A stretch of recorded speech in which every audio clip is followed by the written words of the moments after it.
bien bonjour à tous, bienvenue dans cette nouvelle partie de Mage Knight. Je suis super content de vous retrouver. On est super content de vous retrouver. Vous nous avez manqué.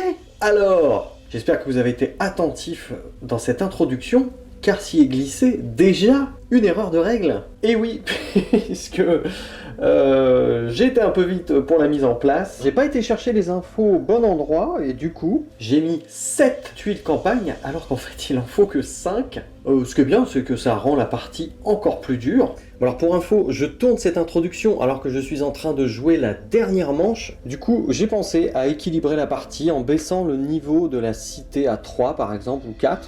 Mais non, pour s'auto-punir, on commence direct par les punitions. Nous, on va mettre, comme c'est prévu, la cité à 5. Ceci étant dit, vous l'avez compris, on va jouer le scénario qui s'appelle Conquête Éclair. Ce scénario, il a plusieurs petites particularités. Même si je joue en solo, le scénario prévoit qu'il y ait 4 dés dans la source et également une unité en plus. Vous voyez notamment qu'il y a beaucoup de jetons verts, c'est parce que j'utilise tous les ennemis de la boîte Ultimate. C'est pas forcément prévu dans les règles de Conquête Éclair, mais pour que ce soit un peu plus sympa, qu'on ait plus de diversité dans les rencontres, j'ai décidé de prendre tous les ennemis. Et par conséquent, vous le voyez ici, j'ai pris également les petites tuiles récompenses qui vont en fait avec les ennemis liés aux extensions. Mais on verra tout ça le moment venu. Et enfin, pour terminer dans la mise en place, vous voyez que sur la piste de gloire, le bouclier est déjà sur 1. Ça fait partie des règles de mise en place de ce scénario. Mais également, on possède déjà plus 1 en réputation. Ça aussi, ça fait partie de la règle spécifique à ce scénario. Dans ce scénario, nous allons devoir conquérir une de ces cités là-bas, qui sont pour l'instant auprès de Tovak. Tovak qui nous accompagne dans chacun des scénarios. Et le scénario prévoit qu'elle soit de niveau 3, cette cité. Et nous allons jouer cette partie avec Bravlar. Ce sera Krang, le joueur fantôme. Je crois qu'on s'est tout dit, on va pouvoir attaquer, et la première des choses à faire, évidemment, ça va être de révéler les 2 premières tuiles. Oh là là, qu'est-ce qui va nous arriver? Alors, on commence tout de suite avec la première. Vous êtes prêts? Allez, c'est parti. Ici, on va voir un donjon, une tour de mage et une forteresse.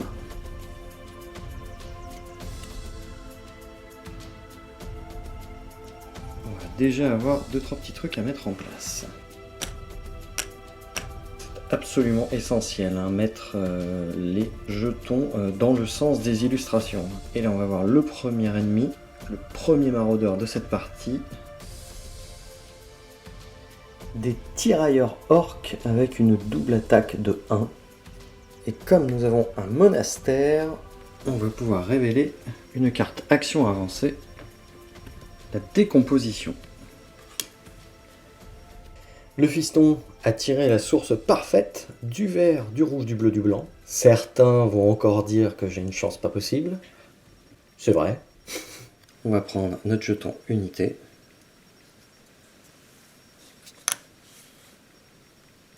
En attendant que les troupes arrivent. Et le moment est maintenant venu de tirer notre première main. 1, 2, 3, 4 et 5.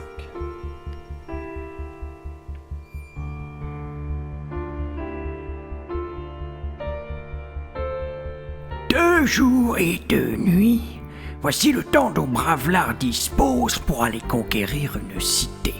Le temps lui est compté, il devra faire vite. Bienvenue dans Mage Knight, Conquête Éclair.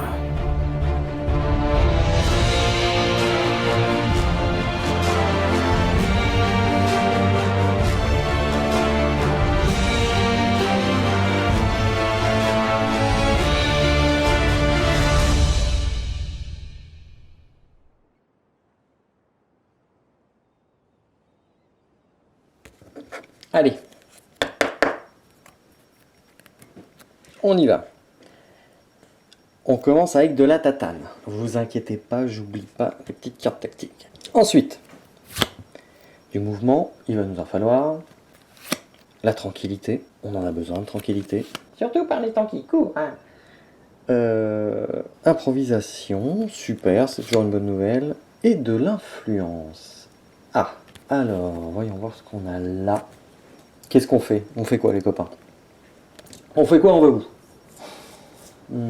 Évidemment, on va pas tout de suite aller à la tour de mage. Il n'y a pas de village pour recruter.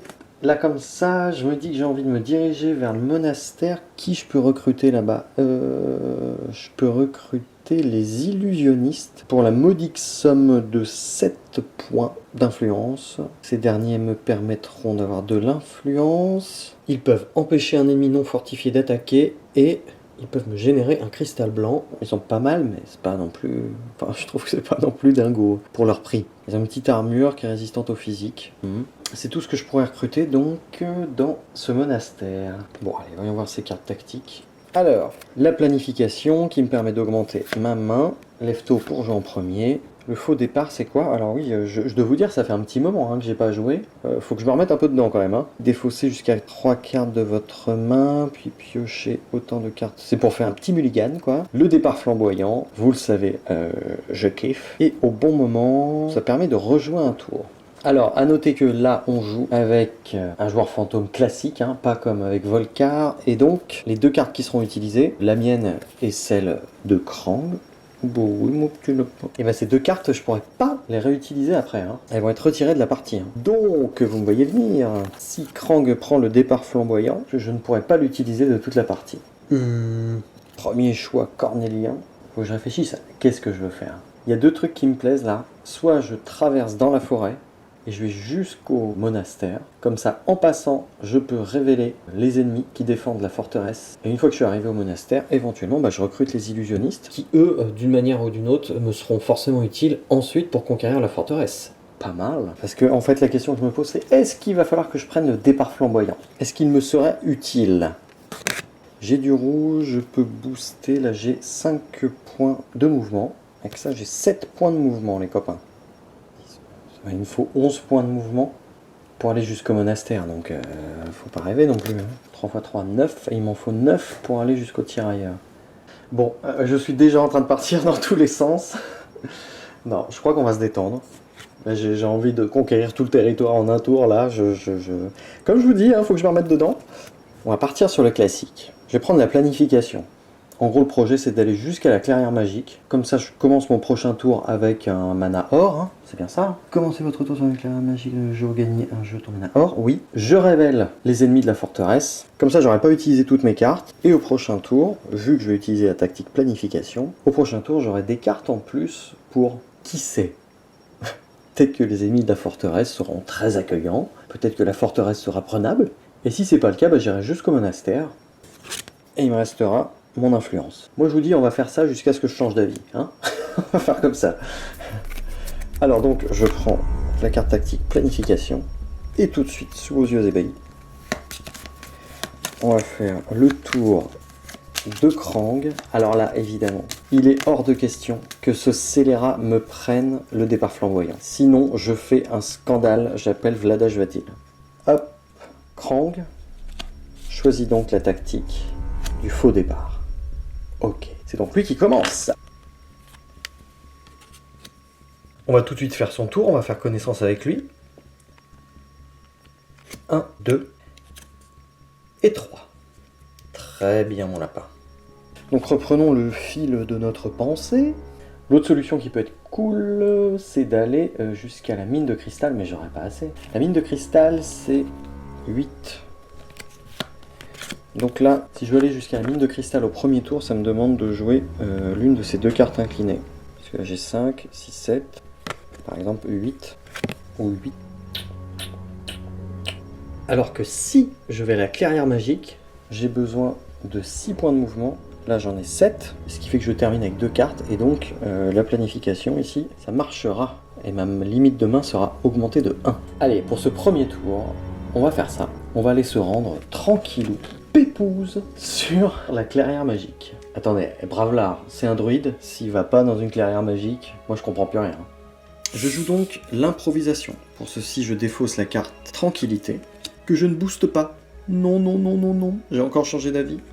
C'est parce que je veux conserver mon mana rouge dans la source. À la place, je marche. Alors je marche beaucoup et je booste cette carte avec un mana vert trouvé dans ma source, ce qui me donne un total de 3 plus 4, donc 7 points de mouvement. J'en ai besoin de 6 pour me rendre jusqu'à la clairière magique. Alors c'est parti pour la rando. 3 et 3. Comme on est de jour, arriver dans cette clairière me permet, au pied de la forteresse, de découvrir les ennemis qui la défendent, à savoir les gardiens. Là, c'est les gardes du thème, quoi. Je suis tout choqué de les voir là. D'habitude, ils sont toujours de mon côté. Tant pis pour eux.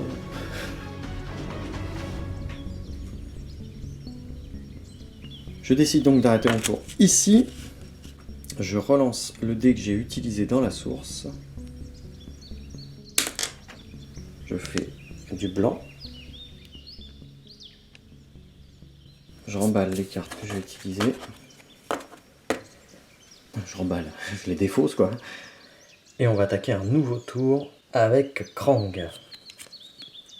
1, 2 et 3. Encore du blanc. Pour l'instant ça va, il ne mène pas la vie trop dure. Il me reste donc 2 cartes en main. Ma limite de cartes est donc augmentée de 1. Elle passe de 5 à 6. 2, 3, 4, 5 et 6. Alors, la question que tout le monde se pose, est-ce qu'on va directement aller dans la forteresse ou pas? Ah, on envisage tout ici. Hein. On retrouve notre menace, notre rage, de la cristallisation, une attaque à distance ou du mouvement, et une autre attaque à distance, et de la parade. Oh, bah... je rigole, mais en fait, je sais pas. Hein. Voyons voir, on va tout de suite se débarrasser de ça, on va envisager les gardiens. Donc, une attaque de 3. Non. D'abord, ce qu'il faut qu'on regarde, c'est que cette forteresse est sur une terre désolée. Donc, c'est déjà 4 points pour s'y rendre. Tranquille. Ouais, c'est bien. Il a quand même une armure de 7, hein. C'est beaucoup. Peut-être qu'en 2 tours, je peux le faire. Si là, je... Ah ouais, ça peut peut-être le faire. Je réfléchis en même temps. J'ai voulu faire... J'ai voulu taper une mouche. Et j'ai balancé la carte. Vous avez vu, elle est même pas slivée. Je sais qu'il y a des pros du sleeve. Ils doivent être en sueur, là. Vous vous rendez compte de ce que je viens de faire?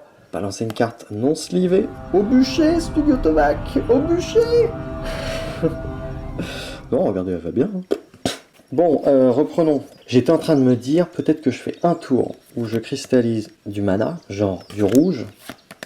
Ouais, du rouge. Comme ça, j'ai déjà une attaque de 4 pour le tour prochain qui est un peu assurée. Comme j'ai du blanc dans la source, je peux également être sûr qu'avec l'attaque à distance, j'ai 3 en plus. 4 plus 3, 7. Déjà là, je peux me farcir les gardiens. En parade, j'ai ça, j'ai 2 quand même là de parade. Avec ça incliné, j'en ai 3. Reste plus qu'à me rendre sur cette forteresse. Là actuellement, j'ai 2 de mouvement. Au prochain tour, j'aurai qu'une seule carte à repiocher. Et en gros, il faut absolument que j'ai du mouvement. Savoir que j'en ai pas eu beaucoup depuis le début de cette partie. Vous n'avez pas envie qu'on se fasse un petit suspense? On fait tout ce que je viens de dire là, et on prie fort pour qu'au prochain tour, on ait du mouvement. Parce que si j'ai pas de mouvement, par contre, tout foire. Hein. Parce que la carte que j'aurai en plus, même si je la joue inclinée, ça me fait 3 de mouvement, il m'en faut 4. Hein. Ah, j'ai envie. Je suis joueur hein, en ce début de partie. Je suis joueur. Allez, on fait ça. Ouais, on fait ça. Allez, cristallisons du mana. Si vous allez voir, on va avoir du mouvement tout à l'heure. Je sens que je vais moins rigoler. Pour ce deuxième tour de cette première journée, je vais donc jouer la cristallisation. Et pour ceci, je vais donc dépenser le mana rouge qui se trouve dans ma source, ce qui va me permettre de cristalliser ce cristal dans mon inventaire. Et avec ceci, ce sera tout. Voici les cartes que j'ai pas utilisées pendant ce tour. Je vais relancer le dé et je vais refaire un rouge. Au culot, je vous ai dit au culot. Je défausse la carte que j'ai utilisée. Et on va attaquer un nouveau tour avec Krang. Qui pionce un peu hein, pour l'instant. Faut pas que je dise ça, c'est maintenant qu'il va faire du rouge. 1, 2 et 3. Je savais qu'il fallait que je la boucle. Donc il a 2 rouges dans son inventaire. 1 et 2. Il me reste donc 5 cartes. Grâce à la planification, ma limite est augmentée de 1. Je peux donc en repiocher une.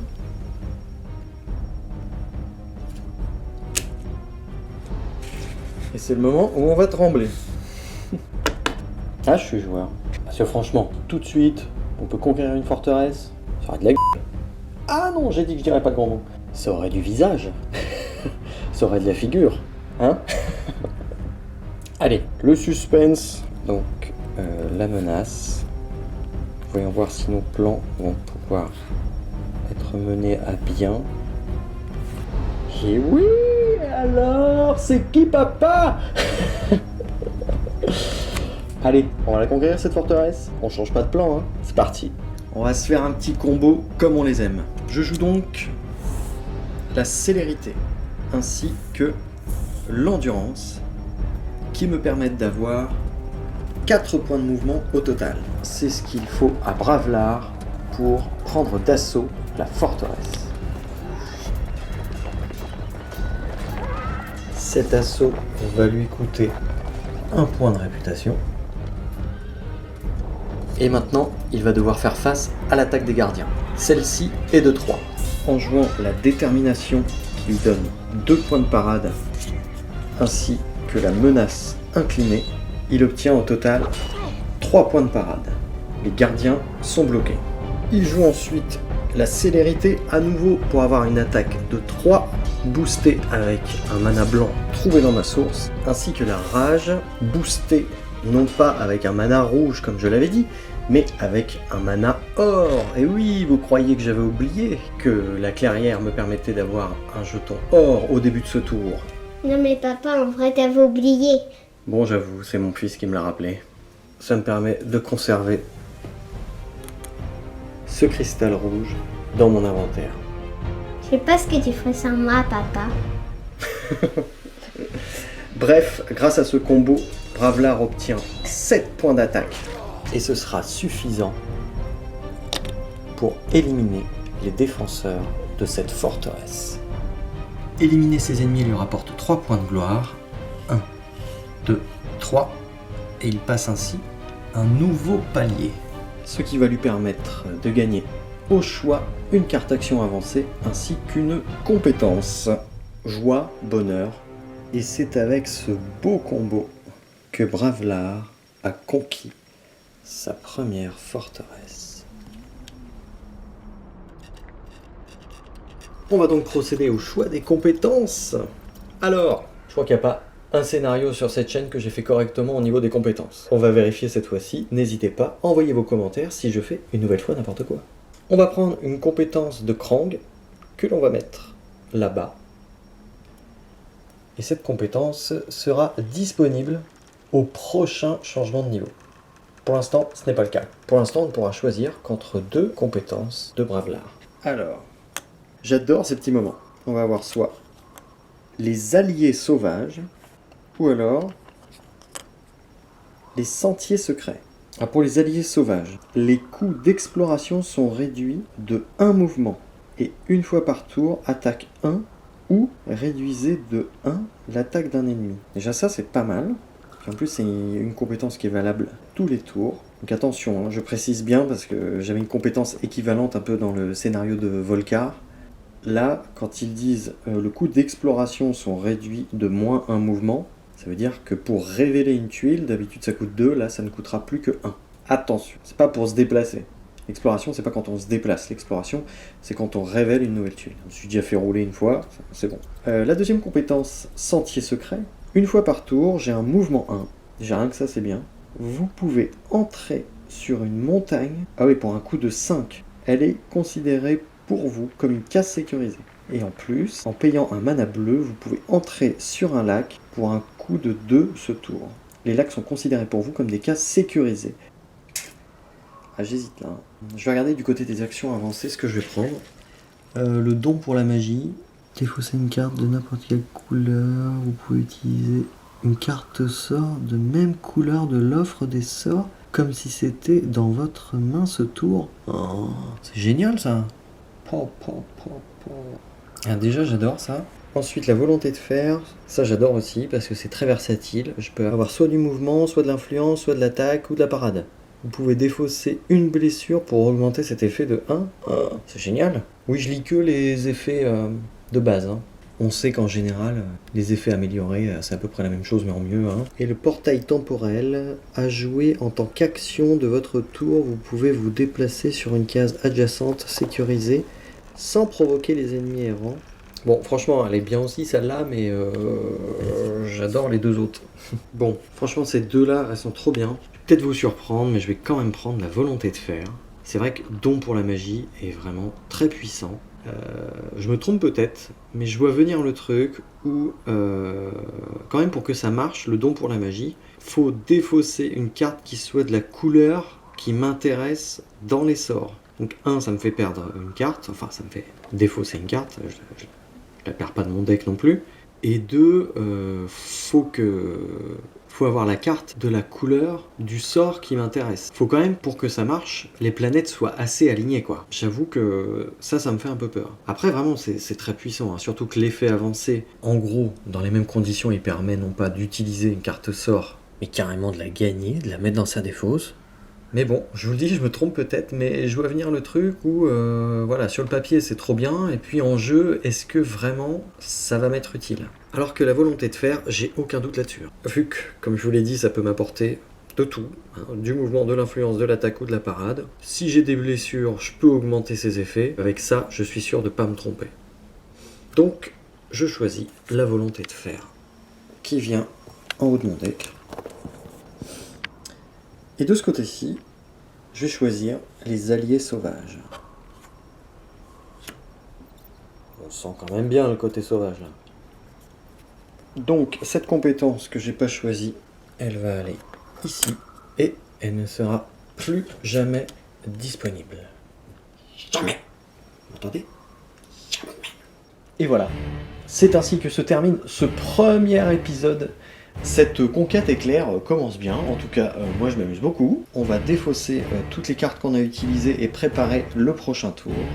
J'espère que ça vous a plu et j'espère surtout que je vous retrouve la semaine prochaine pour la suite de cette aventure.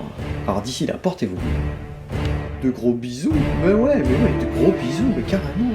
Allez, salut les mages.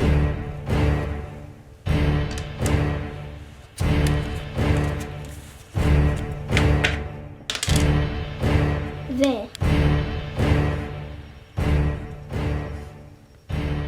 Toutes les couleurs fondamentales. Comme au premier tour.